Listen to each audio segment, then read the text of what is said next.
தேவனுடைய நாமத்துக்கு மகிமை உண்டாவதாக. தேவனுடைய மனிதனாகிய தாவீது ஒரு ஜெபிக்கிற தேவனுடைய மனுஷன். அவர் தேவன் எனக்கு செய்த எல்லா உபகாரங்களுக்காக நான் எண்ணத்தை செலுத்துவேன். அவர் செய்த நன்மைகள் கடற்கரை மணலை காட்டிலும் பெரியது என்று ஆண்டவரிடத்தில் அநேக நன்மைகளை ஜெபத்தின் மூலமாக பெற்றுக்கொண்ட ஒரு தேவனுடைய மனுஷன். அவர் இங்கே எழுதுகிறார், நான் கூப்பிட்ட நாளிலே எனக்கு மறு உத்தரவு அருளினீர். அதனுடைய பலன் என்ன என்று கேட்டால், என்னுடைய ஆத்துமாவிலே பலன் தந்து என்னை தைரியப்படுத்தினீர். இந்த மார்ச் மாதத்தில் தேவன் நம்மை பலப்படுத்துகிற ஒரு மாதம் என்று நான் நினைக்கிறேன். சங்கீதக்காரன் சொல்ல எத்தனையோ காரியங்களுக்காக அவன் ஜெபித்திருப்பான். தன்னுடைய தைரியத்தை இழந்து போன நேரங்கள் அவன் வாழ்க்கையில் வந்திருக்கலாம். அவர் சொல்லுகிறார், எனக்கு தைரியப்படுத்தினீர் ஆண்டவரே. ஆண்டவர் சில வேளைகளிலே நான் பார்த்துக்கிறேன். ஏசாயா புஸ்தகத்தில் உன்னுடைய வலது கரத்தை பிடித்து பயப்படாதே துணை நிற்கிறேன் என்று தைரியப்படுத்துகிறதை நாம் பார்க்கலாம். தேவனுடைய வாக்குத்தத்தங்களை தந்து தைரியப்படுத்துகிறதை நாம் பார்க்கலாம்.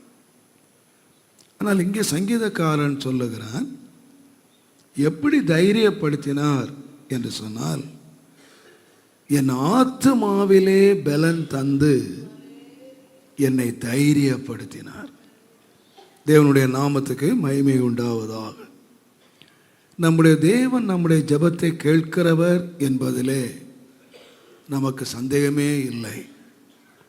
91ஆம் சங்கீதம் 15ஆம் வசனத்திலே, என்னை நோக்கி கூப்பிடு, நான் உனக்கு மறு உத்தரவு அருளி ஆபத்தில் அவனோடு இருந்து அவனை தப்புவித்து அவனை கனப்படுத்துவேன் என்று சொன்னார்.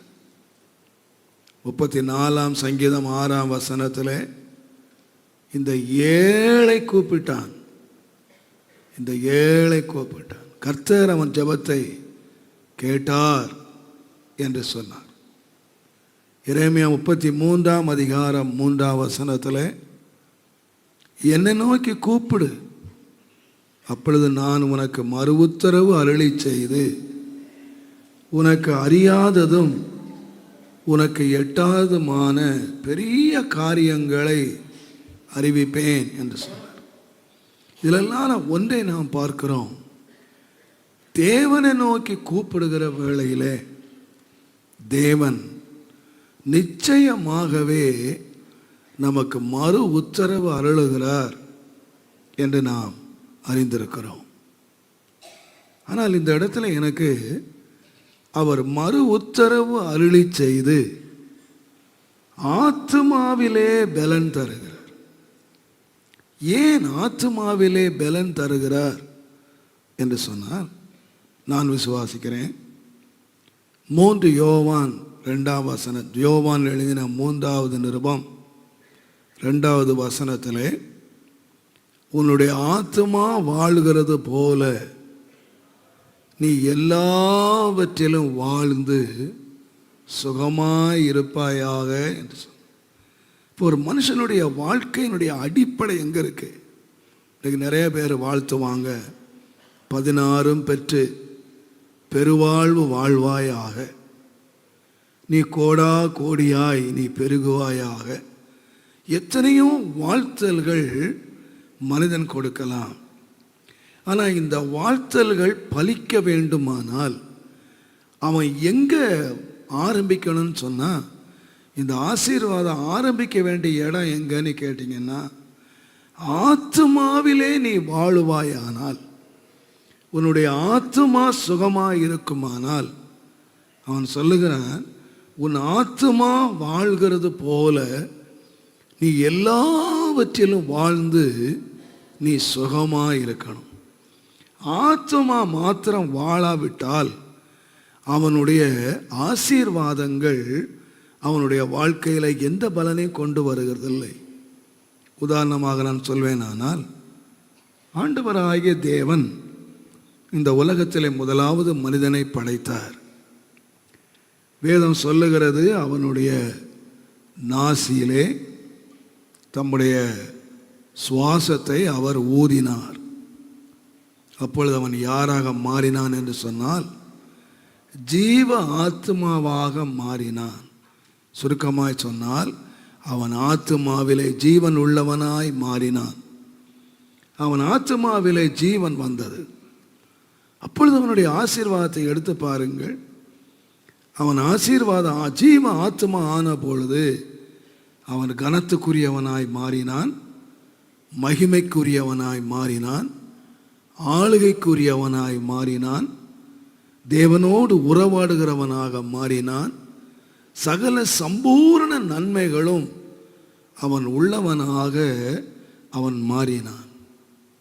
ஆனால் அதே மனுஷனை பார்த்து ஆண்டவர் சொன்னார், இந்த கனியை நீ புசிக்கிற நாளிலே நீ சாகவே சாவாய் என்று சொன்னார்.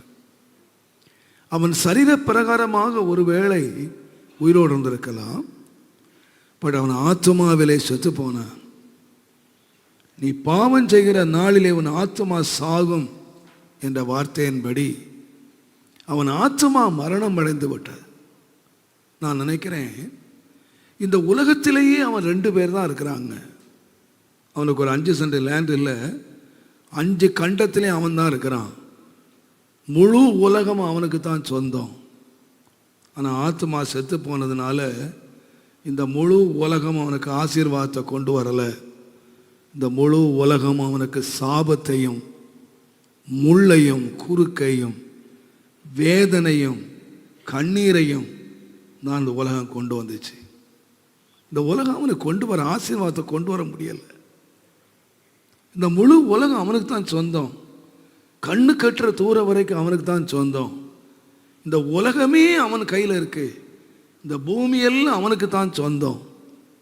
ஆனாலும் ஆத்மா செத்து கிடக்கும் பொழுது நான் எல்லா பயத்தோடும் சொல்லுவேன், உலகமே அவனுக்கு சொந்தமாக இருந்தாலும் அதனால் அவனுக்கு என்ன லாபம்? அதனால தான் ஆண்டவர் சொன்னார், மனுஷன் உலகம் முழுவதையும் ஆதாயப்படுத்தி கொண்டாலும் தன் ஆத்மாவை நஷ்டப்படுத்திக்கிட்டா அவனுக்கு என்னப்பா லாபம்? ஒரு லாபம் இல்லை. உலகமே அவனுக்கு சொந்தமாக இருக்கு, எல்லாமே அவனுக்கு சொந்தம். ஆனால் நான் சொல்லுவேன், இந்த உலகத்தை ஒரு இடையில வச்சு, ஒரு தட்டில் வச்சு, இன்னொரு பக்கத்தில் நம்முடைய ஆத்மாவை வச்சா எது விலை உள்ளதுன்னு கேட்டிங்கன்னா ஆத்மா தான் விலை உள்ளது. இன்றைக்கு மனுஷன் இந்த ஆத்மாவை வாழ வைக்கிறதுக்கு பதிலாக பொண்ணை தேடுறான், பொருளை தேடுறான், என்னத்தெல்லாமோ தேடுறான். எல்லாத்தையும் தேடி எல்லாத்தையுமே ஆத்மாவை கெடுத்து இவைகளை சம்பாதிச்சு இவைகளெல்லாம் அவனுக்கு என்ன லாபம்? ஒரு லாபம் இல்லை. ஆகையினால நான் சொல்லுவேன், ஒரு மனுஷனுடைய வாழ்க்கையினுடைய செழுமை எங்கே இருக்கிறது என்று கேட்டால், உன் ஆத்மா வாழுகிறது போல, உன் ஆத்மா வாழுகிறது போல. நான் சொல்லுவேன், ஒரு மனுஷனுக்கு தைரியம் எங்கே இருக்குன்னு கேட்டிங்கன்னா, பண பலத்தினாலேயோ பொருள் பலத்தினாலேயோ ஆள் பலத்தினாலேயோ அவர்களுக்கு தைரியம் இல்லை. தைரியம் எங்கே இருக்குன்னு கேட்டிங்கன்னா, ஒரு மனுஷனை ஆண்டவர் ஆத்மாவிலே பலப்படுத்துகிறார். ஆத்மாவிலே பலன் இருக்குமானால் நான் சொல்லுவேன், அவன் யாராக இருப்பான்னு கேட்டிங்கன்னா, தைரியம் உள்ளவனாய் பலசாலியாய், சரீரத்திலே ஒருவேளை அவன் பலவீனமாக இருக்கிறானோ இல்லையோ, ஆத்மாவிலே பலன் இருக்குமானால் அவன் ஒரு தைரியம் உள்ள மனுஷனாக இந்த உலகத்தின் எல்லா சம்பூர்ணத்தையும் அனுபவிக்கிறவனாக அவன் இருப்பான் என்பதில் சந்தேகமே இல்லை. ஆகினால்தான் சங்கீதக்காரன் ஒரு பெரிய ராஜா, அவனுக்கு பெரிய சேனை இருக்கிறது, அவன் பெரிய வெள்ளியும் பொன்னும் உள்ள ஒருவனாய் இருக்கிறான். ஆனால் தன்னுடைய தைரியம் எங்கே இருக்குன்னு கேட்டிங்கன்னா, என் ஆத்துமாவிலே பலன் தந்து. இப்போ நான் தாழ்மையாக விசுவாசிக்கிறேன், இந்த மார்ச் மாதத்தில் நாம் எத்தனையோ காரியங்களுக்காக நாம் ஆண்டவர்கிட்ட நாம் ஜெபம் பண்ணியிருக்கோம். இன்றைக்கி நம்ம ஆண்டவர்கிட்ட ஒரு ஜெபத்தை பண்ணணும். ஆண்டவரே, என்னை பலப்படுத்தும் ஆண்டவரே, என் ஆத்துமா ஒரு பலனுள்ளதாக மாறட்டும், உள்ளான மனுஷனிலே வல்லமையாய் பலப்படும்படியாக என் ஆத்துமாவிலே தேவ பலன் இறங்கட்டும் ஆண்டவரே. நான் சொல்லுவேன், ஒரு மனுஷனில் பலன் இறங்குமானால் அவன் நடத்துகிற, அவன் தேவன் செய்கிற கிரியைகளை நான் யோசித்து பார்த்தேன். நமக்கு தெரிந்த சம்பவங்கள் தான். ஏசாயா தீர்க்கதரிசியினுடைய புஸ்தகம் 40ஆம் அதிகாரம் 31ஆம் வசனத்தை நீங்கள் வாசிப்பீர்களானால், கர்த்தருக்கு காத்திருக்கிறவர்கள் புது பலன் அடைவார்கள், கழுகுகளைப் போல செட்டைகளை அடித்து எழும்புவார்கள். இப்போ நான் நினைக்கிறேன், ஒரு மனுஷனை ஆண்டவர், கர்த்தருக்கு காத்திருக்கிற ஒரு மனுஷனை ஆண்டவரை பலப்படுத்துகிறார். எதுக்குன்னு கேட்டால், எழும்புவதற்காக. நான் தாழ்மையாக விசுவாசிக்கிறேன், இன்றைக்கு தேவனுடைய பிள்ளைகளாய நாம் கர்த்தருக்கென்று எழும்புவதற்கு நமக்கு ஒரு பலன் தேவை.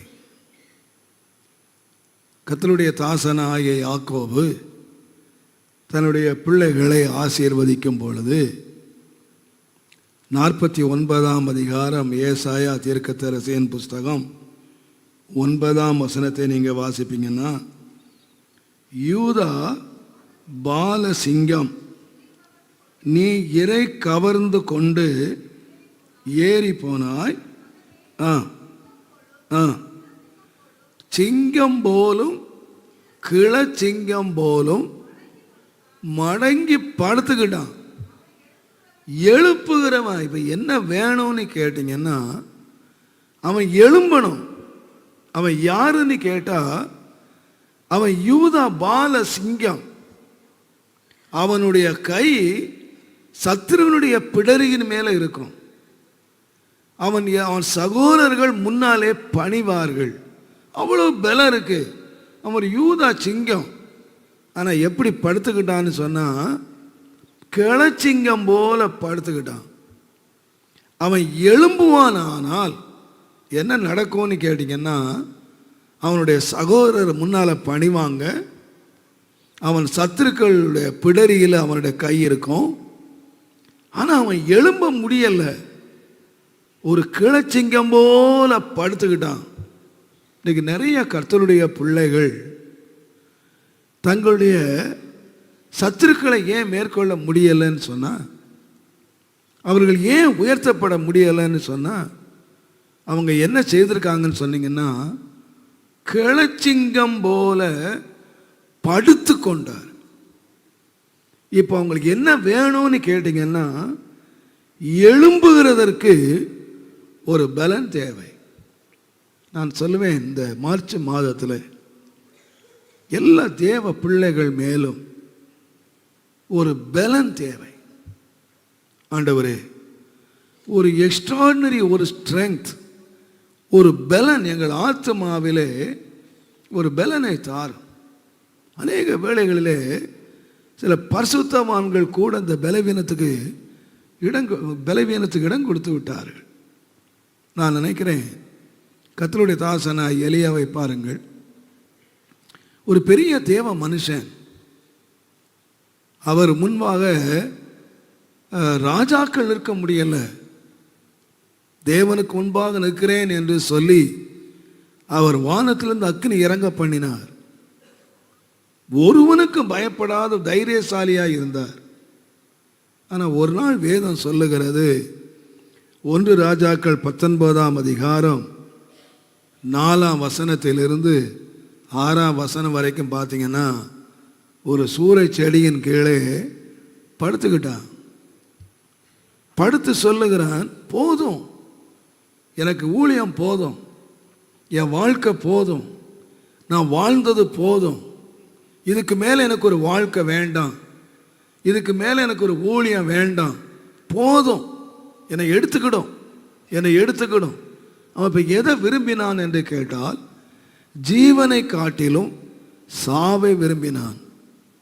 போதும், எல்லாமே என்று எனக்கு செய்த ஊழியம் போதும், நான் செய்த அற்புதங்கள் போதும், படுத்துக்கிட்டான். தேவதூதனே வந்து அவனை எழுப்புகிறான். அப்பா எழுப்பி சாப்பிடுப்பா. அவன் சாப்பிட்டுட்டு வேதம் சொல்லுகிறது திரும்பவும் படுத்து கொண்டான். தேவதூதன் கூட அவனை எழுப்ப முடியல. தேவன் அவனை எழுப்புவதற்கு ட்ரை பண்ணுகிறார். நீ எழும்பு, நீ செய்ய வேண்டிய வேலை நிறைய இருக்கு, நீ செய்ய வேண்டிய ஊழியம் நிறைய இருக்கு. வேதம் சொல்லுகிறது அந்த போஜனத்தின் பலத்தினாலே அவன் தேவனுடைய பர்வதம் வரைக்கும் நடந்தான். அவன் நடக்க வேண்டிய ஒரு தூரம் இருக்கு. நான் சொல்லுவேன், எனக்கு நிறைய கர்த்தருடைய பிள்ளைகள், போதும் ஆண்டவரே, போதும், என் ஊழியம் போதும், என் வாழ்க்கை போதும். நான் சொல்லுகிறேன், ஒரு நம்பிக்கையற்ற நிலைமையிலே ஜனங்கள் இருக்கிறார்கள். ஆனால் என்ன செய்கிறாங்கன்னு கேட்டிங்கன்னா, எனக்கு அதில் ஒரு பெரிய சந்தோஷம் என்னன்னு கேட்டிங்கன்னா, அவன் வாழ்க்கையில் நம்பிக்கையே இல்லாமல் போயிடுச்சு.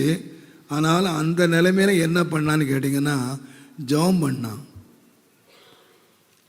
நம்பிக்கை இல்லாமல் சூரியச்செடிகள் தான் படுத்துருக்கான். சூரியச்செடிகளை படுத்துக்கிட்டு யார்கிட்ட தான் ஜெபம் பண்ணான்? எடுத்துக்கிட ஆண்டவரே, எடுத்துக்கிட ஆண்டவரே. அந்த ஆண்டவர்கிட்ட தான் ஜெபம் பண்ணான். அந்த ஆண்டவர் அவன் எழும்ப முடியாமல் படுத்துருக்கிறானே, அந்த ஜெபத்தை ஆண்டவர் கேட்டார். அவனை கேட்டு அவனுக்கு ஒரு பலனை கொடுத்தார்.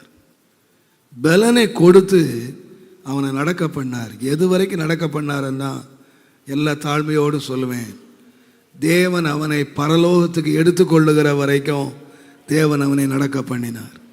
அவனுடைய ஊழியம் வித்தியாசமாய் மாறினது.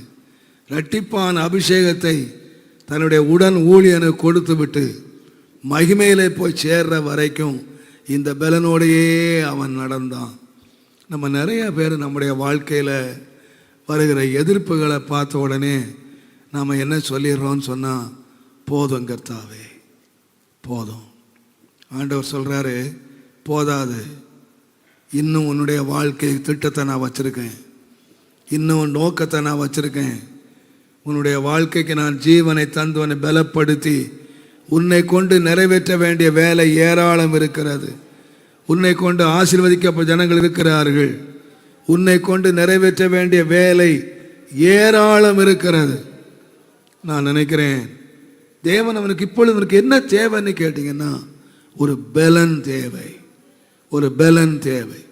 இந்த நம்பிக்கையற்ற நிலைமையில் இனி எழும்பவே முடியாது, இனி இதுக்கு மேலே ஸ்டெப் எடுக்கவே முடியாது, இனி இதுக்கு மேலே கடந்து போகவே முடியாது என்று நாம் படுத்துடுறோம்.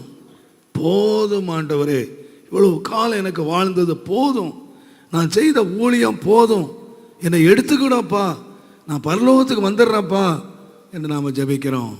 ஆண்டவர் சொல்ல, இல்லை இல்லை இல்லை, நான் உன்னை கொண்டு நிறைய வேலைகளை நான் செய்ய வேண்டியிருக்கு. நான் உன்னை பலப்படுத்துவேன், உன் ஆத்துமாவிலே நான் பலன் தருவேன். ஏன் ஆண்டவர் சொன்னார் என்று சொன்னால், கழுகுகளை போல எழும்புவார்கள். இந்த கழுகுக்கு ஒரு சிச்சுவேஷன் ஒன்று இருக்கு. நீங்கள் மீகா 1ஆம் அதிகாரம் 16ஆம் வசனத்தை நீங்கள் வாசிப்பீர்களானால், கழுகை போல முழு மொட்டையாயிருன்னு சொல்லி, கழுகை போல எப்படி இருக்கணுமா? முழு மொட்டை, கொஞ்சம் மொட்டை இல்லை, முழு மொட்டை. இந்த கழுகு வந்து பாருங்க, ரொம்ப அழகான ஒரு பறவை, ரொம்ப உயரத்தில் பறக்கிற ஒரு பறவை, உயரத்தில் கூடு கட்டுகிற பறவை. அது பல மணி நேரம் தொடர்ந்து பறக்கிற ஒரு பறவை. பார்க்குறக்கு வெரி பியூட்டிஃபுல். ரொம்ப பலமுள்ள மிருகங்களை கூட ரொம்ப அனாவசியமாக தூக்கிட்டு மேலே போயிடும். எந்த வெயிட்டையும் தூக்கிட்டு போயிடும். அதுக்கு முன்னால் ஒரு தடை என்பதே இல்லை. அவ்வளோ ஒரு பலமுள்ள ஒரு பறவை. ஆனால் அதனுடைய வாழ்க்கையில் ஒரு காலம் இருக்குது, தன்னை பறக்கிறதுக்கு உதவுற எல்லா முடியுமே கொட்டி போயிடும். ஒரு முடி ஒரு ஃபெதர் இருக்காது, எல்லாமே முடி கொட்டி போயிடும். எல்லாரும் பரியாசம் பண்ணுவாங்க, நேற்றைக்கு எப்படிரா பறந்த, எவ்வளோ உயரத்தில் பறந்த, என்னத்தெல்லாம் தூக்கிட்டு பறந்த, உன் கொட்டத்தை யாருமே அடக்க முடியாமல் உன்னதத்தில் வாழ்ந்த, பத்தியா உன் கதியை பார்த்தியா என்று பரியாசம் பண்ணுகிற ஒரு நிலைமைக்கு அத்தனை முடியும் கொட்டி போயிடும். ஆனால் அந்த கழுகுக்கு ஒன்று தெரியும், நான் இன்றைக்கு நீ பரியாசம் பண்ணப்பட்டாலும் என்னுடைய ஃபெதர் திரும்ப முளைக்கும், என்னுடைய பலன் திரும்ப வரும், நான் திரும்ப உன்னதத்துக்கு ஏறுவேன், ஒரு புதிய பலனோடு நான் ஏறுவேன். ஆண்டவர் சொல்லுகிறார், நீ மாத்திரம் கர்த்தரை காத்திருப்பாயானால், நீ மாத்திரம் எனக்கு காத்திருப்பாயானால் நீ வெட்கப்படவே மாட்டேன்னு சொல்லுவேன்னா, நான் உன்னை பலப்படுத்துவேன். எதுக்காக என்று சொன்னால், எழும்புவதற்காக. முன்னை காட்டிலும் நீ மைமையான வேலைகளை செய்வதற்காக, நீ முன்னை காட்டிலும் மைமையான ஊழியம் செய்வதற்காக ஒரு புதிய பலனை கொடுத்து நான் எழும்ப பண்ணுவேன். கர்த்தருடைய நாமத்துக்கு மகிமை உண்டாவதாக. அன்றைக்கு ஆகாரை பாருங்கள், இனிமேல் வாழ்க்கையே இல்லை என்று சொல்லி அவள் உட்கார்ந்துட்டா. ஆண்டவர் சொன்னார், நீ எழுந்துரு, நீங்கள் உட்காராத, நீ எழும்புனா என்ன நடக்கும்னு கேட்டீங்கன்னா, உனக்காக ஒரு ஊற்று அங்கே இருக்கு, நீ எழும்புனா அது கிடைக்கும், நீ எழும்பு. நான் சொல்ல அருமையானவர்களே, தேவனுடைய பிள்ளைகளாகிய நாம் இன்றைக்கு நிறைய பேர் உட்கார்ந்துக்கிட்டோம்.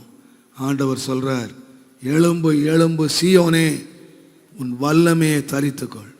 நீ எழும்புனா யாராக இருப்பேன்னு கேட்டால், உன்னுடைய வல்லமையை நீ தரித்து கொள்வாய். ஆம், ஆவியானவர் இன்றைக்கு நம்மை பலப்படுத்துகிறார். எதுக்குன்னு கேட்டிங்கன்னா, நம்பிக்கை இல்லாத நிலைமையில் எனக்கு போதும் ஆண்டவரே, எல்லாமே எனக்கு வேண்டாம், ஒரு சோர்ந்த நிலைமையில், எழும்ப முடியாத நிலையில், ஒரு நம்பிக்கையற்ற நிலைமையில் நம்முடைய வாழ்க்கையை சத்துரு கொண்டு வந்து விடுறான். இனிமேல் நம்பிக்கை இல்லை நிலைமைக்கு நம்ம கொண்டு வந்துடுறான். ஆனால் ஆண்டவர் சொல்கிறார், நான் உன் ஜெபத்தை கேட்டேன், உன் ஜெபத்தை நான் கேட்டேன், என்ன செய்வேன்னு கேட்டால், நான் உன்னை பலப்படுத்தி தேவ பர்வதம் வரைக்கும் நான் உன்னை நடக்க பண்ணுவேன், உன் நடக்க முடியாத வழியில் நான் நடக்க பண்ணுவேன். கர்த்தருடைய நாமத்துக்கு மகிமை உண்டாவதாக. ஆம், அருமையானவர்களே, இந்த அருமையான மார்ச் மாதத்தில் தேவன் ஒரு பெரிய ஆசீர்வாதத்தை தேவனுடைய பிள்ளைகளுக்கு வைத்திருக்கிறார். ஆண்டவரே, என்னை பலப்படுத்தும் ஐயா. இன்றைக்கு நான் கூப்பிட்ட நாளிலே தேவன் எனக்கு மறு உத்தரவு அருளினீர். என் ஆத்துமாவிலே என்னை பலப்படுத்தி என்னை தைரியப்படுத்தினீர். இந்த மார்ச் மாதம் நீங்கள் இந்த ஆலயத்தை விட்டு வெளியே போகிற வேளையில் ஒரு புதிய பலனும் ஒரு புதிய தைரியமும் உங்கள் ஆத்துமாக்களை ஆளுகை செய்யும்படி தேவன் இறங்கி வரும்படியாக நான் ஜெபிக்கிறேன். கர்த்தருடைய நாமத்துக்கு மகிமை கனமும் துதியும் உண்டாவதாக. பலன் எதற்காக என்று கேட்டால், இரண்டாவதாக 2 நாளாகமத்தின் புஸ்தகம் தயவு செய்து 20ஆம் அதிகாரம் 12ஆம் வசனத்தை நீங்கள் வாசிப்பீர்களானால்,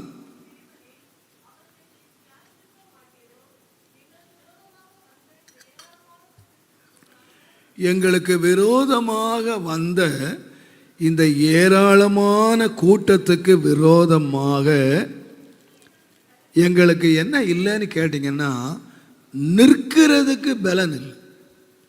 உண்மை என்ன கேட்டிருக்கணும்னு கேட்டிங்கன்னா, ஆண்டவரே, இந்த ஏராளமான கூட்டத்துக்கு விரோதமாக யுத்தம் பண்ணுறதுக்கு எங்கிட்ட ஆயுதம் இல்லை, அல்லது யுத்தம் பண்ண எங்களுக்கு பலன் இல்லை, அல்லது யுத்தம் பண்ண அல்லது அவன் மேற்கொள்ளுகிறதுக்கு பலன் இல்லை. அவனுக்கு என்ன பலன் இல்லைன்னு கேட்டிங்கன்னா, ஒரு பெரிய கூட்டம் வருகிறது.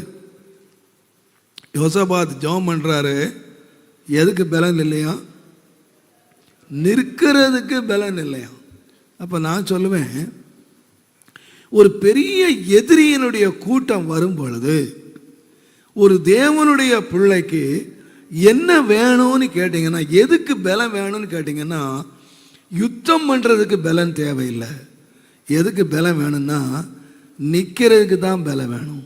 ஏன்னா என்னை பொறுத்தவரையில் நான் யோசிக்கிறேன், யுத்தம் கர்த்தருடையது. யுத்தம் நமக்காக யுத்தம் பண்ணுறது யாரு? தேவன். ஆனால் யாருக்காக ஆண்டவர் யுத்தம் பண்ணுறான்னு கேட்டிங்கன்னா, ஆண்டவர் சொல்லுவார், யாத்திரை ஆகமத்தின் புஸ்தகம் 14ஆம் அதிகாரம் 13ஆம் வசனத்தை நீங்கள் பார்ப்பீர்களானால், யாத்திரை ஆகமம் 14:13. அப்பொழுது மோசே ஜனங்களை நோக்கி நீங்கள் நின்று கொண்டு. அப்ப எதுக்கு நிக்கணும்? ரட்சிப்பை பார்க்கறதுக்கு நிக்கணும். நீங்க நிக்கிறது எதுக்குன்னு கேட்டீங்கன்னா, உங்களுடைய ரட்சிப்பை பார்க்கறதுக்கு நீங்க நிக்கணும். கர்த்தருடைய நாமத்துக்கு மகிமை உண்டாவதா. ஆனா ஏன் நிக்க முடியல அவங்களுக்கு? அவன் சொல்லுகிறான், ஆண்டவரே எனக்கு நிக்க பலன் இல்லைன்னு சொன்னா, என்ன எதுக்காக நிக்கன்னு சொன்னா, எதிரிகள் வர்றாங்க, நீர் யுத்தம் பண்ணி நீர் ஜெயம் கொடுக்கறத பார்க்கறதுக்கு நிக்கிறதுக்கு எங்களுக்கு பலன் இல்லை, நாங்க நிக்க முடியல. நான் சொல்ல அருமையான கர்த்தருடையவர்களே, இன்றைக்கி நமக்கு ஒரு பலன் தேவை, சண்டை போடுறதுக்கு இல்லை. நீங்கள் நினைக்காதீங்க எங்களுக்கு விரோதமாக நிறைய வந்துட்டாங்க, இவங்களோட எப்படி சண்டை போடுறது, இவங்களோட எப்படி ஜெயம் எடுக்கிறது. ஆண்டவர் சொல்கிறாரு, நீ யுத்தம் பண்ண வேண்டியதே இல்லை, யுத்தம் பண்ணுற வேலை உன் வேலை இல்லை, சண்டை போடுற வேலை உன் வேலை இல்லை. உன் வேலை என்னன்னு கேட்டால், நீ நின்றுட்டு பார்க்குறது தான் உன் வேலை. இது எவ்வளவு ஈஸிங்க, நின்றுட்டு பார்க்குறது எவ்வளவு ஈஸிங்க. ஆனால் அதுக்கு தான் நமக்கு என்ன இல்லை, பலன் இல்லை. எனக்கு அருமையானவர்களை, இன்றைக்கு நான் தாழ்மையாக சொல்லுகிறேன், தேவன் தம்முடைய வாக்களை மாறவே மாட்டார். உன்னோடு யுத்தம் பண்ணுவார்கள், பட் மேற்கொள்ளவே முடியாது. என்றால் என்னுடைய யுத்தங்களை எல்லாம் நடத்துகிறவர் என் தேவனாகிய கர்த்தர். ஆனால் ஆண்டவர் என்ன சொல்கிறாருன்னு கேட்டிங்கன்னா, என் பிள்ளைகளை நீங்கள் என்ன செய்யுங்கன்னா, நீங்கள் நில்லுங்க. நான் இன்றைக்கி யோசித்து கொண்டு இருந்தேன், அந்த ஆண்டவராகிய தேவன் கிதியோன் என்ற ஒரு மனுஷனை தேவன் அழைத்தார். அவர் பின்னால் அங்கே ஒரு பெரிய மீதியான் கூட்டத்தார், பெரிய கூட்டத்தார் நிற்கிறாங்க. நீங்கள் இந்த சம்பவத்தை நியாயாதிபதிகளின் புஸ்தகம் தயவு செய்து 7வது அதிகாரத்தில் இந்த பெரிய சம்பவத்தை நீங்கள் வாசிக்கலாம். ஆனால் இன்றைக்கு நான் ஒரே ஒரு வசனத்தை நான் அதில் வாசிக்க என்னை ஆண்டவர் தூண்டினார். 7ஆம் அதிகாரத்தில் பாருங்கள், நீங்கள் ஆரம்பத்தை பார்த்தீங்கன்னா, அந்த மீதியானுக்கு விரோதமாக யுத்தம் பண்ணுறதுக்கு 32,000 பேர் புறப்பட்டாங்க. கிதியோன் கூட எவ்வளோ பேர் வந்தாங்க தெரியுமா? 32,000 பீப்புள் வந்தாங்க, 32,000 பேர். ஆண்டவர் சொன்னார், இவங்க எல்லாரும் பெரிய கூட்டமாக இருக்கிறாங்கப்பா, இவங்களை பார்த்து சொல்லு, பயமும் திகிலும் உள்ளவன் எவனோ அவன் ஓடி போக கடவன் சொன்னார். அவ்வளவுதான். இந்த அனௌன்ஸ்மெண்ட் கொடுத்த உடனே 22,000 பேர் ஓடி போயிட்டான். இந்த 32,000 பேரில் 300 பேரை செலக்ட் பண்ணாங்க. 32,000 பேரில் 100க்கு ஒருவன் தான் நின்று பிடிச்சான் கடைசியில். அவன் 300 பேரை கொண்டுட்டு என்ன ஆயுதம் எடுத்துகிட்டு போனாங்க தெரியுமா? ஒரு மண்சட்டி, ஒரு தீபம். பெரிய ஒரு மீதியானுடைய சேனை அங்கே இருக்கு, ஒரு பெரிய யுத்த களத்துக்கு போகிறாங்க. அவங்க எல்லார் கையிலையும் ஆயுதம் இருக்கு. ஆனால் இந்த கிதியோன் கையில் என்ன இருக்குன்னு கேட்டிங்கன்னா, ஒரு மண்பானையும் ஒரு தீவெட்டியும் கையில் வச்சுருக்கான். நீங்கள் வாசித்து பாருங்கள், 7ஆம் அதிகாரம் தயவு செய்து 19ஆம் வசனத்திலிருந்து வாசிங்க. நடு ஜாமத்தின் துவக்கத்தில் நடு ஜாமத்தின் துவக்கத்திலே ஜாமக்காரரை மாற்றி வைத்த பின்பு கிதியோனும் அவனோடு இருந்த 100 பேரும் அந்த ஜாமத்தின் துவக்கத்திலே பாளையத்தின் முன்னணியில் வந்து எக்காலங்களை ஊதி தங்கள் கையில் இருந்த பானைகளை உடைத்தார்கள். 3 படைகளின் 3 மனுஷரும் 3 படைகளின் மனுஷரும் எக்காலங்களை ஊதி பானைகளை உடைத்து தீவட்டிகளை தங்கள் இடது கைகளிலும் ஊதும் எக்காலங்களை தங்கள் வலது கைகளிலும் பிடித்துக் கொண்டு கர்த்தருடைய பட்டயம் கிதியோனுடைய பட்டயம் என்று சத்தமிட்டு பாளையத்தை சுற்றிலும் அவரவர் தங்கள் நிலையிலே நின்றார்கள். அப்பாட்டு நின்னுக்கிட்டான். பெரிய பாளையம் அங்க இருக்கு. எனக்கு இன்றைக்கு ஆண்டவர் அந்த வார்த்தை புதுசா எனக்கு காட்டினது போல இருந்துச்சு. பெரிய சேனை இருக்கு. பானையை உடைச்சானுங்க. உடைச்சிட்டு கிதியோனுடைய பட்டயம் கர்த்தருடைய பட்டயம் அப்படின்னு சொல்லிட்டு நின்றுட்டான். அவன் நின்னாங்க. வேதம் சொல்லுது, அடுத்த வசனம் பாருங்க. அப்பொழுது பாளையத்தில் இருந்தவர்கள் எல்லாரும் சிதறி கூக்குரலிட்டு ஓடி போனார்கள். 300 பேரும் எக்காலங்களை ஊதுகையில் கர்த்தர் பாளையம் எங்கும் ஒருவர் பட்டயமே இல்லாம அவங்களே யுத்தம் பண்றான். அவங்களே ஒருத்தன் வெட்டிக்கிட்டு சாவுறான். எப்படி செத்தாங்க? இவன் நின்னாங்க. அமைதியா நின்று வேடிக்கை பார்த்துக்கிட்டு இருக்கான். அவன் நிலையிலே அவர்கள் நின்றார்கள். நீங்க நின்று பாருங்க. தேவனுக்கு யார் தேவைன்னா இன்றைக்கு யுத்தம் பண்ற ஆள்லாம் தேவையில்லை. யுத்தம் அவர் பண்ணிக்குவாரு. எல்லாமே அவர் செய்துக்குவாரு. அவர் என்ன விரும்புகிறாருன்னு கேட்டிங்கன்னா தைரியமா நிற்கிற ஆளுங்க தேவை. ஆண்டவர் சொல்லுகிறார். யோசபாத் கேட்குறான், ஆண்டவரே எங்களுக்கு யுத்தம் பண்ண பலன் இல்லை, எங்களுக்கு யுத்தம் பண்ண ஆயுதம் இல்லை, எங்களுக்கு யுத்தம் பண்ண அவங்கள போல மனுஷர்கள் இல்லை என்று அவன் கேட்கல. ஆண்டவர் எங்களுக்கு ஒரு பலன் தாரம் ஐயா, நிற்கிறதுக்கு பலன் தாரும். நமக்கு விரோதமாக எத்தனை பெரிய சேனைகள் எழும்பட்டும், இன்றைக்கு ஆண்டவருக்கு ஒரே ஒரு ஆட்கள் தேவை. தைரியமாக நிற்கிறவங்க தேவை. எதையும் அசையாம ஆண்டவரே கர்த்தரை நம்புகிறவர்கள் சீயோன் பர்வதத்தை போல நிற்பாங்க இருக்கிறது போல நீங்கள் நில்லுங்க. உங்களுக்கு எவ்வளவு பெரிய சேனை வரட்டுங்க, நீங்கள் ஓடவே தேவையில்லை. அங்கே ஓடாதீங்க, இங்கே ஓடாதீங்க. அந்த மனிதங்கிட்ட ஓடலாமா, இங்கே ஓடலாமா, எங்கேயுமே ஓடாதீங்க. உங்கள் பாட்டில் நில்லுங்க. கர்த்தர் கண்களை திறந்து ரட்சிப்பை இந்த மாதத்திலே காண செய்வார். தேவன் உங்களுக்காக யுத்தம் பண்ணுவார். அவர்களை எதிரிகளே ஒருவன் வெட்டி செத்து ஒரு பெரிய அழிவையும் வெற்றியையும் காண செய்யணுமானா ஆண்டவர் சொல்றார், எங்கேயும் ஓடாதப்பா, எங்க யார்கிட்டையும் ஓடாது, அமைதியாய் நீ நிற்பாயானால் என்றால் வேதம் என்ன சொல்லுகிறால், நீங்கள் மனம் திரும்பி அமெரிக்கையும் நம்பிக்கையுமே உங்களுக்கு என்னது? ஏசாயா 30ஆம் அதிகாரத்தில் நீங்கள் 30ஆம் அதிகாரம் 15ஆம் வசனத்தை வாசித்து பாருங்க. நீங்கள் மனம் திரும்பி அமர்ந்திருந்தால், நீங்கள் மனம் திரும்பி அமர்ந்திருந்தால், அமைதியா உட்கார்ந்து அமர்ந்திருந்தால் ரட்சிக்கப்படுவீர்கள். நீ ரட்சிக்கப்படுவ. நீ ஒண்ணு செய்யாதப்பா, நீ மனம் திரும்பி உட்கார்ந்துரு. நீ உட்கார்ந்திருந்தால் நீ ரட்சிக்கப்படுவாய். அமெரிக்கையும் நம்பிக்கையுமே, அமெரிக்கையும் அமைதியும், அமெரிக்கன் சொன்னா அமைதி, அமைதியும் நம்பிக்கையுமே உங்கள் பலனாய் இருக்கும். உங்கள் பலன் எங்க இருக்கு சொல்லுங்க? உங்க பலன் எங்க இருக்கு? அமைதி. அமைதியா இருக்கிறது தாங்க பலன். அதுக்கு தாங்க பலன் தேவை.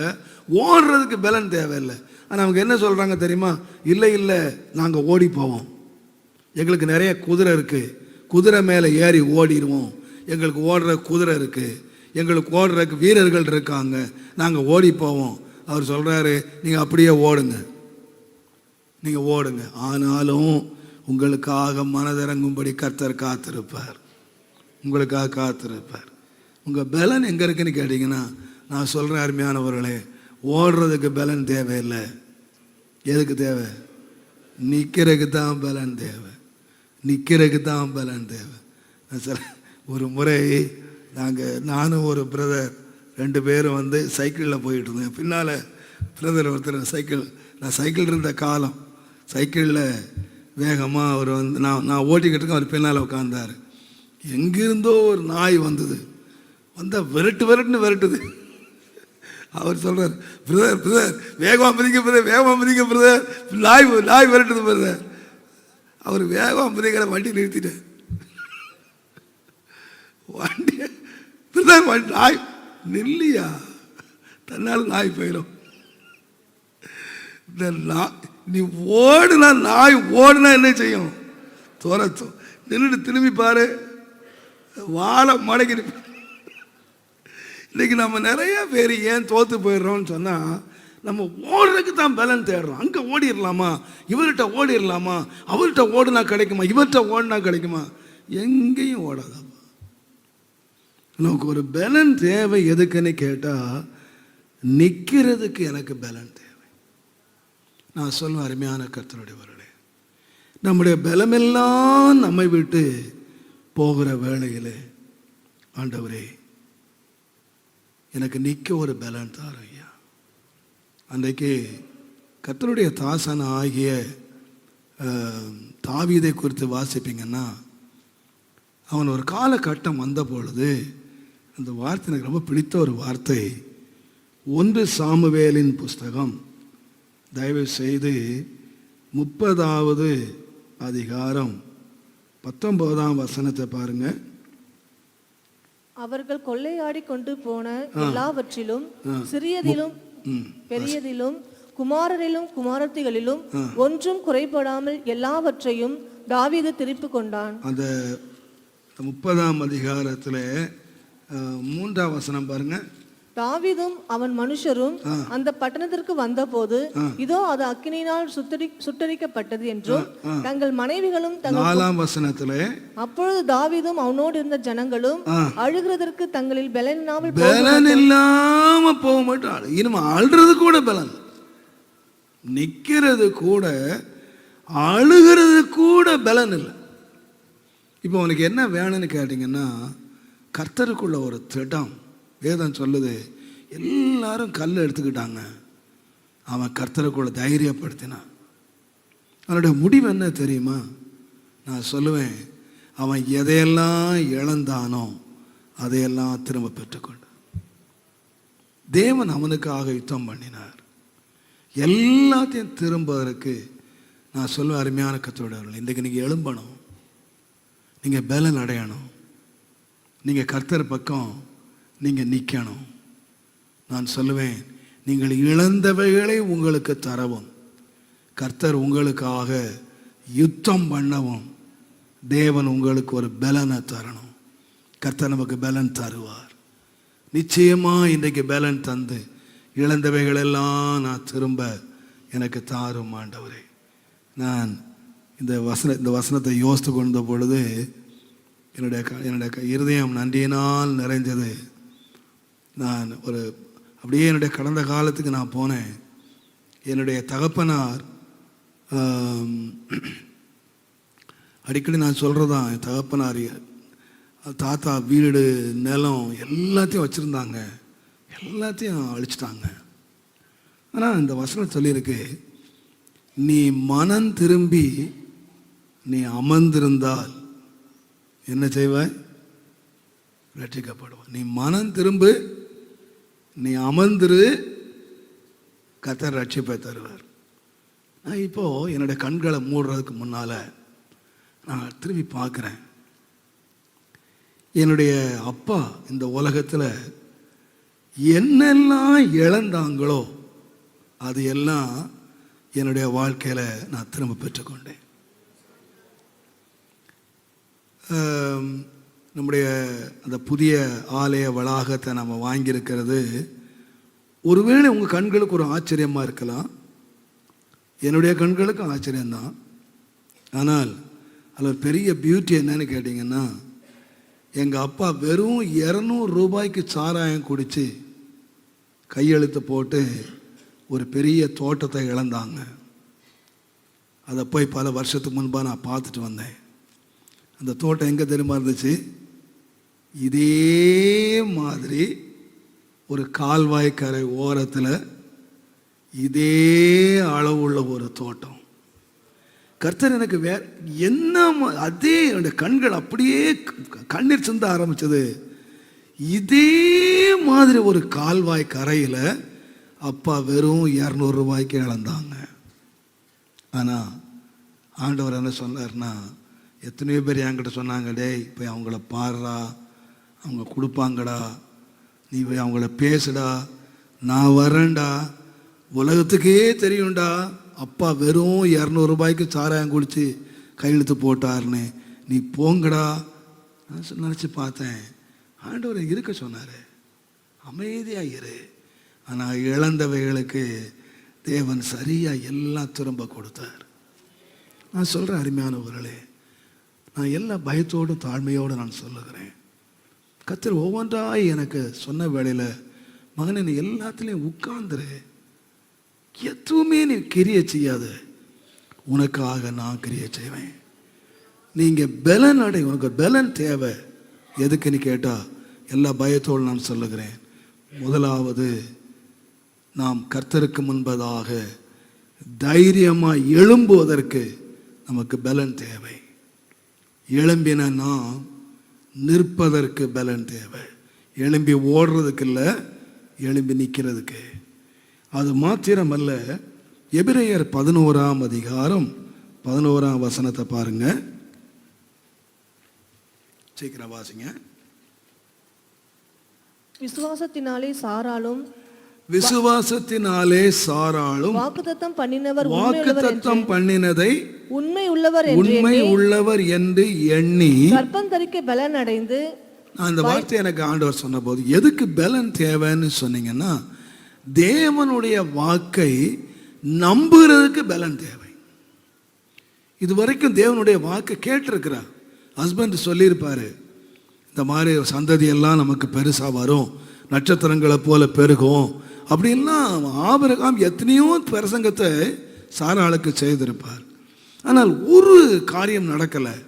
ஆனால் இன்றைக்கு வாக்குத்தத்தம் பண்ணினவர் உண்மை உள்ளவர் என்று நம்பத்தக்கதாக அவளுடைய பலன் எதில் இருந்து கேட்டிங்கன்னா, தேவனுடைய வசனத்தில் பலன் கொள்ளும்படி, அந்த வாக்குத்தத்தம் நிறைவேறுவதற்கு அல்லது வாக்கை விசுவாசிப்பதற்கு பலன் தேவை. தேவன் இந்த புதிய மாதத்திலே கர்த்தர் கிருபையாக அதை செய்வார் என்று நான் விசுவாசிக்கிறேன். நான் நினைக்கிறேன், இந்த சாராளை நான் இன்றைக்கு நான் வாசித்து பார்த்தேன். கர்த்தரை வசனத்தை காட்டின பொழுது அந்த சாராளுக்குள்ள ஒரு விசுவாசம் இருந்துச்சுங்க. ஆதியாகமத்தின் புஸ்தகம் 16ஆம் அதிகாரம் 2ஆம் வசனம் பாருங்க. சாராய் ஆபிரகாமை நோக்கி, நான் பிள்ளை பெறாத படிக்கு கர்த்தர் என் கர்ப்பத்தை அடைத்திருக்கிறார், என் அடிமை பெண்ணோட சேரும், ஒருவேளை அவளால் என் வீடு கட்டப்படும் என்றார். எனக்கு என்ன ஆண்டு சொன்னார்னா, அதுல நான் வாசித்தது, எனக்கு பிறக்காது, ஆனா யாருக்கு பிறக்கும்? உமக்கு பிறக்கும். எனக்கு பிறக்காது, ஆனா யாருக்கு பிறக்கும்? அடிமை பெண்ணுக்கு நான் சொல்லலை, ஆபிரகாமுக்கு பிறக்குமா. அப்போ இன்றைக்கி நிறைய பேருக்கு என்ன விசுவாசம் இருக்குன்னா, எனக்கு நடக்காதுங்க. சில பேர் நிறைய பேர் அவங்களுக்கு சொல்ல மாட்டாங்க, விசுவாசிக்க மாட்டாங்க. யாருக்கு விசுவாசிக்கிறாங்க? பிரதர் உங்களுக்கு நடக்கும் பிரதர், உங்களுக்கு நான் ஜெபம் பண்ணுறேன் பிரதர், உங்களுக்காக நான் ஜெபம் பண்ணுறேன். நீங்கள் ஆபிரகாமை கூட பாருங்களேன். ஆபிரகாம் வாழ்க்கையில் பாருங்கள், 17ஆம் அதிகாரத்தில் தேவனுடைய நாமத்துக்கு மகிமை உண்டாவதாக, அவர் பெரிய விசுவாச வீரன் தானே. 17ஆம் வசனத்தில் பாருங்க, 17. அப்பொழுது ஆபிரகாம் முகம் குப்புற விழுந்து நகைத்து, 100 வயதானவனுக்கு 100 வயதான எனக்கு பிள்ளை பிறக்குமா, 90 வயதான சாராள் பிள்ளை பெறுவாளா என்று இருதயத்திலே. அப்போ அவருக்கு என்ன வச்சுன்னா, தனக்கு என்ன செய்யாது? பிறக்காது, அந்த மனைவிக்கும் பிறக்காது. ஆனால் இந்த மனுஷன் என்ன செய்தான் பாருங்க, 20ஆம் அதிகாரம் பாருங்களேன். ஆதியாகமம் 20ஆம் அதிகாரம் 17-18 வாசிங்க. ஆபிரகாமுடைய மனைவி ஆகிய சாராளி நிமித்தம் கர்த்தர் அபிமெலேக்குடைய வீட்டாரின் கற்பங்களை எல்லாம் அடைத்திருந்தபடியால் ஆபிரகாம் தேவனை நோக்கி வேண்டிக் கொண்டான். இவருக்கு விசுவாசம் என்ன? எனக்கு பிறக்காது, ஆனா உனக்கு பிறக்கும். மற்றவங்களுக்காக ஜெபம் பண்ணாரு. அந்த ஜெபத்தை யார் கேட்டது? தேவன் கேட்டார். அப்ப சாராளுக்கு என்னன்னா, எனக்கு கிடைக்காது, பட் உனக்கு கிடைக்கும். அதுக்காக அவள் உதவி செய்தாள், அவளை நடத்தினாள், மற்றவங்களை நடத்தினாள். ஆனா இப்போ அவள் விசுவாசிக்கிறா, மற்றவங்களுக்கு செய்கிற தேவன் எனக்கு செய்வார், என் வாழ்க்கையில செய்வார். நான் சொல்லுகிறேன், இதுவரைக்கும் மற்றவங்களுக்கு ஆசீர்வாதமாக இருந்த உன்னுடைய வாழ்க்கையில இன்றைக்கு தேவன் ஒரு புதிய காரியம் செய்கிறார். நீ இதுவரைக்கும் மற்றவர்களுக்கு ஆசீர்வாதமாக இருந்த, ஆனால் இன்றைக்கு உனக்கு ஒரு பலனை நான் கட்டளையிடுகிறேன். உனக்கு நீயே ஆசீர்வாதமாக இருக்க போற. உன்னுடைய பலன் அந்த வசனம், அந்த வசனத்தை இன்றைக்கு விசுவாசிக்கிறான். நான் சொல்லுகிறேன், அநேகர் இன்றைக்கு தேவனுடைய பிள்ளைகள் அநேகருக்கு மாதிரியாக, அநேகருக்கு ஆசீர்வாதமாக, மற்றவர்களை உற்சாகப்படுத்தி, மற்றவர்களை விசுவாசத்திலே காட்டி, மற்றவர்களை தைரியப்படுத்தி, மற்றவர்களை பலப்படுத்தி இருக்கிறார்கள். ஆனால் தங்களுடைய காரியத்திலே விசுவாசிக்க முடியாதவர்களாக இருக்கிறார்கள். இன்றைக்கு ஆண்டவர் சொல்லுகிறார், இல்லை இல்லை, நான் உன்னை பலப்படுத்துவேன், நான் உன்னை பலப்படுத்துவேன். நீ மற்றவர்களுக்கு மாத்திரம் இல்லை, உனக்கே நீ ஆசீர்வாதமாய் நடக்க முடியாதவைகளை நடக்கக்கூடிய ஒரு பலனை நான் உனக்கு தருவேன். என்னுடைய வார்த்தைகள் நிறைவேறக்கூடிய வாக்குத்தத்தங்களை விசுவாசிக்கிற ஒரு வல்லமையை, பலனை நான் உனக்கு தந்து அதிசயங்களை காண பண்ணுவேன். அதுக்கு நமக்கு ஒரு பலன் தேவை. கர்த்தருடைய வார்த்தையை விசுவாசிப்பதற்கு என்ன வேணும்னா பலன் வேணும்.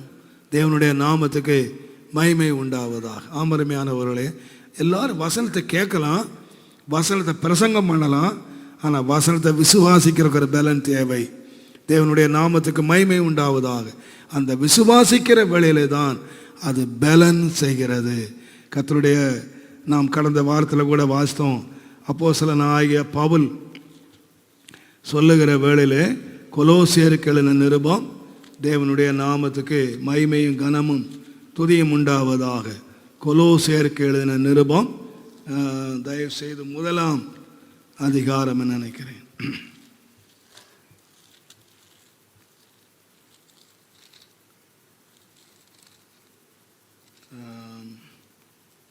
தேவனுடைய நாமத்துக்கு மகிமை உண்டாவதாக.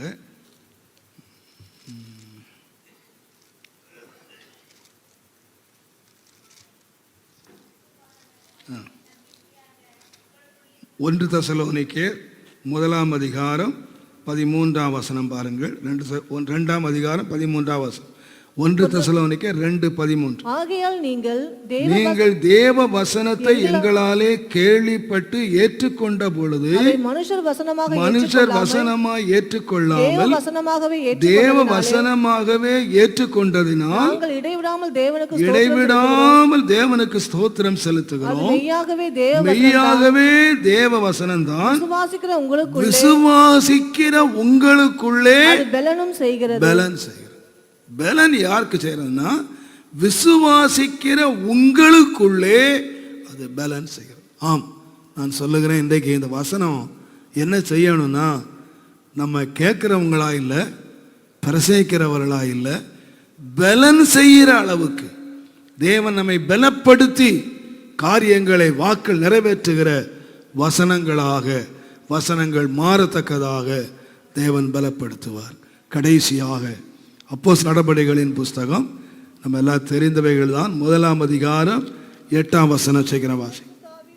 பரிசுத்த ஆவி உங்களிடத்தில் வரும்போது நீங்கள் பலன் அடைந்து எருசலேமிலும், பரிசுத்த ஆவி உங்களிடத்திலே வரும்போது நீங்கள் பலன் அடைந்து சாட்சிகளாய் இருப்பீர்கள். அப்ப நான் நினைக்கிறேன், நமக்கு ஒரு பலன் தேவை.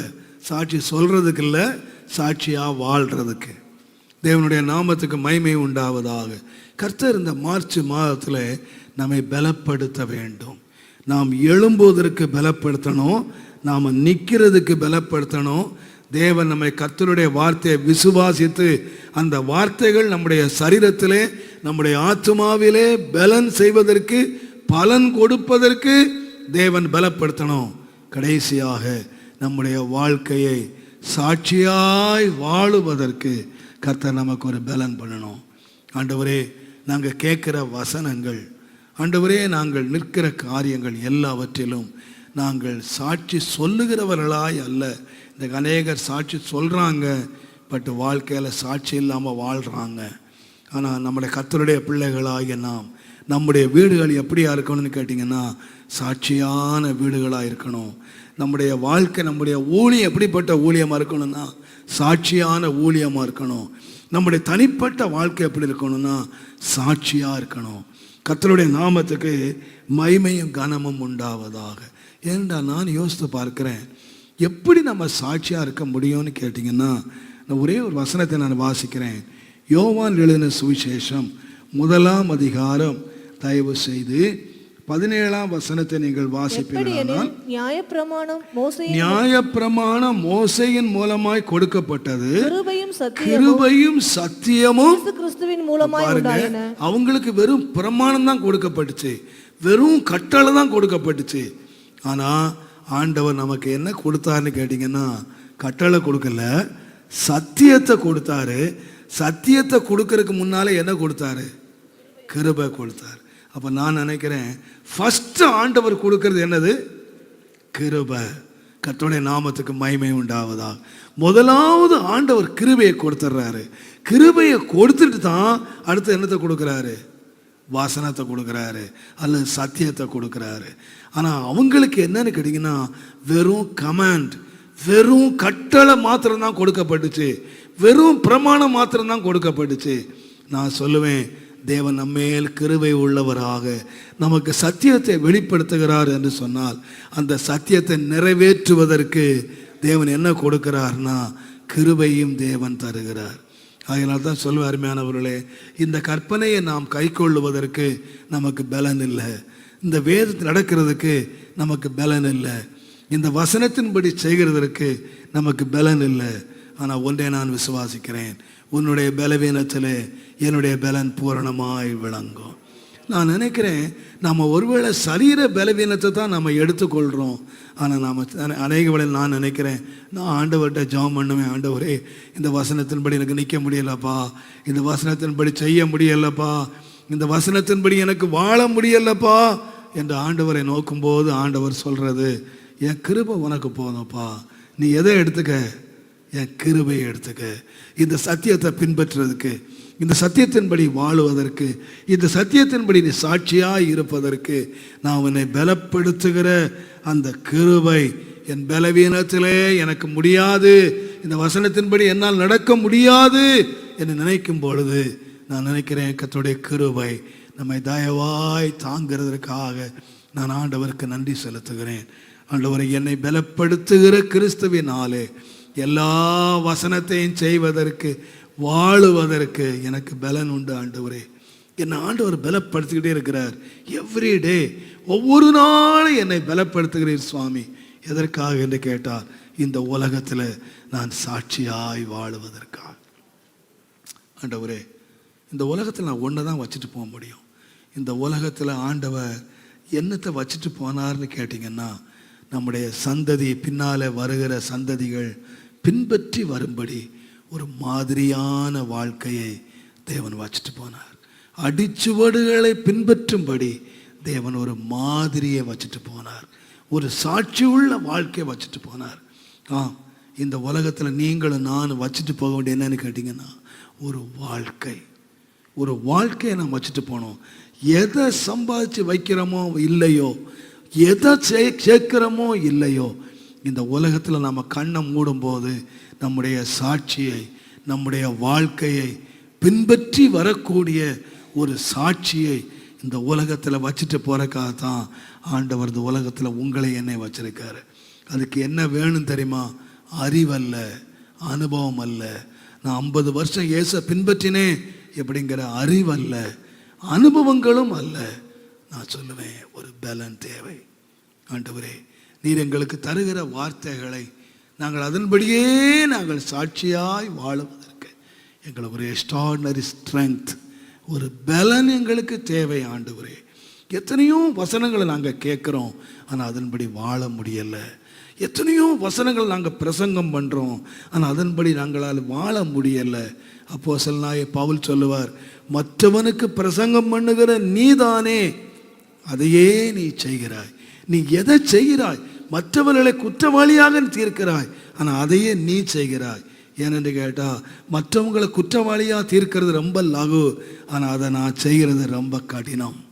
அந்த கடினமான காரியத்தை தான் ஆண்டவர் சொல்கிறார், நான் உன்னை பலப்படுத்துவேன், உன்னை சாட்சியாய் வாழுகிறதற்கு நான் பலப்படுத்துவேன், நீங்கள் நிற்கிறதுக்கு நான் பலப்படுத்துவேன். எல்லார் கண்களை மூடுவோம். இந்த அருமையான 1ஆம் தேதி காலை வேளை கர்த்தர் இந்த ஒரு பெரிய ஆசீர்வாதத்தை நம்முடைய சபைக்கு தரணும். எனக்கு தேவன் எதை தருகிறாரோ இல்லையோ, ஆண்டவர் இன்றைக்கு எனக்கு உண்மையாக என்னுடைய திட்டமாக உள்ளத்தில், மகனே உன்னையும் உன்னுடைய சபையும் நான் ஒரு எக்ஸ்ட்ரானரி ஒரு பலத்தினால நான் நிறைக்க விரும்புகிறேன். உங்கள் குடும்பத்தின் மேலே ஒரு பலன் இறங்கும்படியாக நான் விரும்புகிறேன். உங்களுடைய எல்லாரும் நீங்கள் எழும்பி நிற்கத்தக்கதாக, எத்தனை இடர்கள் வந்தாலும் நான் நிற்கத்தக்கதாக, நான் உங்களுக்காக யுத்தம் பண்ணத்தக்கதாக, நிற்கத்தக்கதாக ஒரு பலன் எனக்கு தேவை. நீங்கள் போதும் போதுன்னு சொல்லிக்கிட்டு இருக்கிறீங்க, இதுக்கு மேலே வேணாம் ஆண்டவரே, இனிமேல் வேணாம், நான் எடுத்துக்கிடும் அப்படின்னு சொல்லிக்கிட்டு இருக்கிறீங்க. இல்லை இல்லை, நான் உன்னை கொண்டு செய்ய வேண்டிய வேலை ஏராளம் இருக்கிறது. இந்த ஊழியத்தை கொண்டு செய்ய வேண்டிய வேலை ஏராளம் இருக்கிறது. உன்னுடைய குடும்பத்தை கொண்டு செய்ய வேண்டிய வேலை ஏராளம் இருக்கிறது. நான் உன்னை திட்டங்கள் ஏராளம் வச்சிருக்கிறேன். என் திட்டத்தை நிறைவேற்ற வேண்டிய வேலை ஏராளம் இருக்கிறது. நீ போதும் சொல்லாத, நீ எழும்பு, உன் சோர்வை விட்டு எழும்பு. நான் உன்னை பலப்படுத்தி, நான் உன்னை அநேகருக்கு ஆசீர்வாதமாக்கி, நான் உன்னை எடுத்துக்கொள்ளுகிற வரைக்கும், என்னுடைய சமயம் வருகிற வரைக்கும் என்னை உன்னுடைய கரத்தில் எடுக்க போகிறேன். நான் உன்னை பலப்படுத்தி, நான் உன்னை பயன்படுத்துவேன். நான் உன்னை பலப்படுத்தி, சீயோனே சீயோனே நீ எழும்பு, உன் வல்லமையை தரித்துக்கொள், உன் வல்லமையை தரித்துக்கொள்.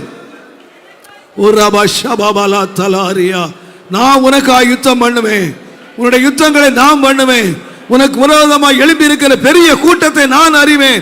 உனக்கு விரோதமாக எழுப்பி இருக்கிற சதி ஆலோசனைகளை நான் அறிவேன்.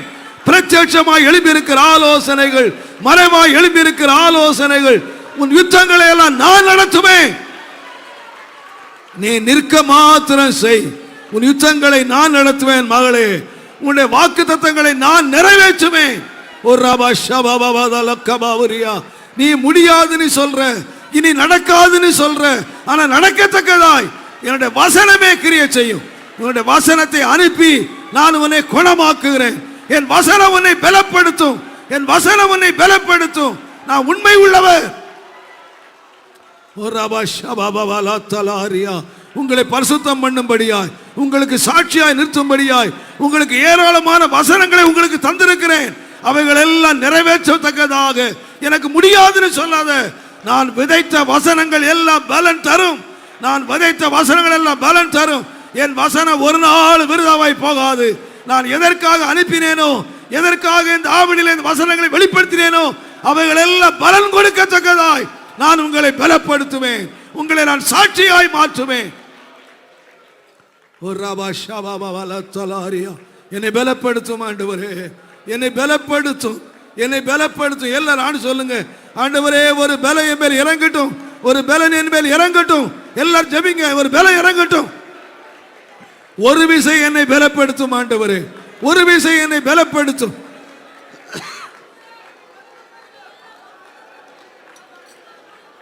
அல்லேலூயா. பலப்படுத்தும் தூய ஆவியே, நிலை நிறுத்தும் தூய ஆவியே, பலப்படுத்தும் தூய ஆவியே, நிலை நிறுத்தும் தூய ஆவியே, ஆவியே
பலப்படுத்தும் தூய ஆவியே, நிலை நிறுத்தும் தூய ஆவியே, ஆவியே,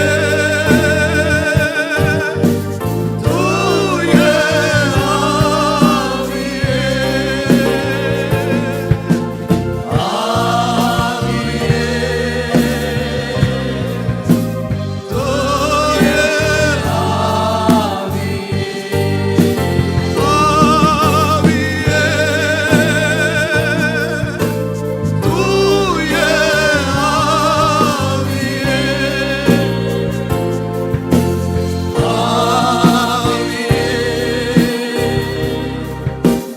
தூய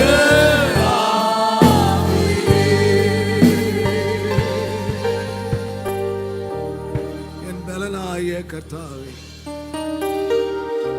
எங்கள் ஆத்துமாவிலே பலன் தந்து எங்களை தைரியப்படுத்துகிறவரே, இந்த மார்ச் மாதம் 1ஆம் தேதி நாங்கள் எழும்பத்தக்கதாய், நாங்கள் நிற்கத்தக்கதாய், ஆண்டவரே நாங்கள் சாட்சியாய் வாழத்தக்கதாய், நாங்கள் கேட்ட வசனங்கள் எங்கள் வாழ்க்கையிலே பலன் தந்து ஆண்டவரே அவைகள் அறுவடைக்கு ஆயத்தமாய் இருக்கத்தக்கதாய் நீர் எங்களை பலப்படுத்துகிறதுக்காக உமக்கு ஸ்தோத்திரம். ஸ்தோத்திரம் ஆண்டவரே, ஸ்தோத்திரம். இந்த மார்ச் மாதம் 1ஆம் தேதி எங்கள் மத்தியில் இறங்குகிற தேவ பலனுக்காக உமக்கு நன்றி. இங்கே மாத்திரம் அல்ல ராஜா, இந்த ஆராதனை அங்கங்கே இருந்து பார்த்து கொண்டிருக்கிற தேவ மக்கள் மேல் தேவ பலன் இறங்கும்படியாக அடியான் ஜெபிக்கிறேன். நாங்கள் இந்த புதிய பலனை இந்த மார்ச் மாதம் அனுபவிக்கட்டும். எங்களை பலப்படுத்துகிற கிறிஸ்துவினாலே எல்லாவற்றையும் செய்ய, எல்லாவற்றையும் அனுபவிக்க எங்களுக்கு பலன் இருக்கிறதுக்காக, எங்களை பலப்படுத்தி எங்களை அனுப்புகிறதுக்காக உமக்கு ஸ்தோத்திரம், உமக்கு ஸ்தோத்திரம், உமக்கு ஸ்தோத்திரம். ஒரு புதிய பலனோடு, புதிய தைரியத்தோடு, ஒரு புதிய நம்பிக்கையோடு நீர் எங்களை கடந்து போக பண்ணுகிறதுக்காக நாங்கள் கரங்களை தட்டி நாங்கள் உம்மை ஆராதிக்கிறோம், நாங்கள் உம்மை ஆராதிக்கிறோம், நாங்கள் மகிமைப்படுத்துகிறோம், மகிமைப்படுத்துகிறோம். உம்முடைய நாமம் உயர்த்தப்படுவதாக, உம்முடைய நாமம் உயர்த்தப்படுவதாக, உம்முடைய நாமம் உயர்த்தப்படும். இயேசுவின் நாமத்தில் பிதாவே.